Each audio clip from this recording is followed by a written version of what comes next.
If you are wondering how we can use circle to search on a Samsung A36 5G, let me quickly show you. So first of all, you will have to check if you turn it on. So you have to do this by going to the settings and then go into display.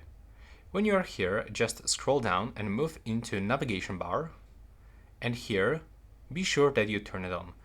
It looks the same for gestures and buttons, so you have to click and hold right here in the middle of the bottom screen. And now, if you want to search for something, you can just simple circle or tap. So if I want to, search for this phrase, I will have to circle around this one, release, and now I'll get some results. As you can see, additionally, I can select text and quickly copy, or for example, translate in some other languages. So I will be redirected into Google Translation. Also, you can click and hold it and, for example, search with the voice. You can also quickly translate, so it will translate the full screen.